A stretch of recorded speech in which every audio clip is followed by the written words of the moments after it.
Back again, second and last video for the day.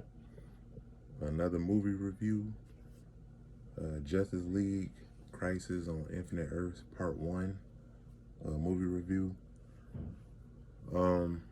Yes, like I just said, this is part 1 of a three-parter animated movie, set in the DC's Tomorrowverse.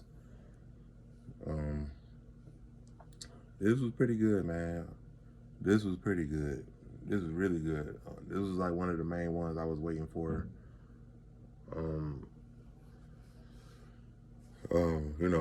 This story has been adapted once before in live action with the Arrowverse back in 2019.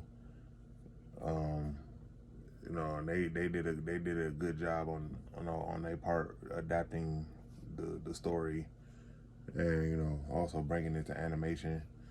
Like I said, this is like pretty much ending off the Tomorrowverse films, starting with back in 2020, starting with Superman Man of Tomorrow, and is going to conclude the end of this year with part 3. But overall, you got Barry Allen Flash as the main focal point of the movie. Pretty much, throughout, he's pretty much being sent through different points in time throughout his life. Meeting Superman for the first time, the Justice League forming, him getting married to Iris, and both of them growing old together and dying.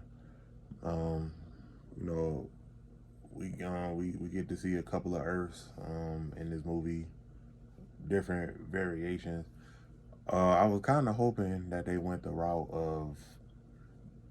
of like the Spider-Verse films, where we get to see different animation styles blend in together. But for DC, for the DC animated movies, they made kind of cheap.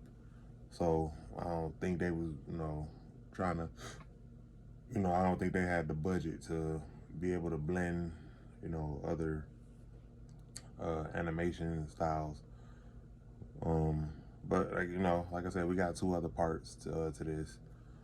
We do get to we visit Earth 3. We do get to see the crime syndicate. We get to see Earth 2, Earth 40, Earth 196. So, we visit other Earths. The Monitor, bring the Monitor and Harbinger. They bring all of the different heroes together from different Earths and tell them of what's to come. All of the multiverse is, on the brink of being wiped out, and we all have to take action pretty much. Some of the heroes are a little skeptical at first, but they all come around. Barry is the one that has to relay the message to like convince all of them, like, yeah, like, no, what he's saying is true. I actually witnessed one of the Earths being wiped out. So it is true. Then it ends on a cliffhanger, and like I said, pretty good, man. I give it a 9 out of 10, man. It was really good. I can't wait to see the second and third installments of this. See how they see how they're gonna wrap up. This universe, this continuity, animated continuity. But yeah, man, I give part 1 a 9 out of 10. Very good. It did have some slow parts. But yeah, overall it was pretty good.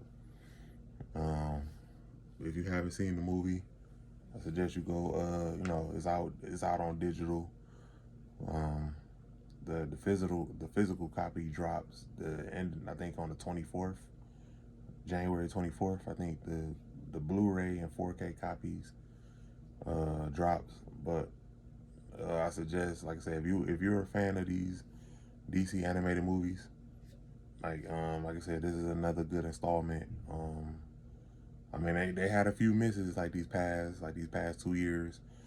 And they had a couple of duds like these past 2 years, but they might be on the right track, be back on track for 2024.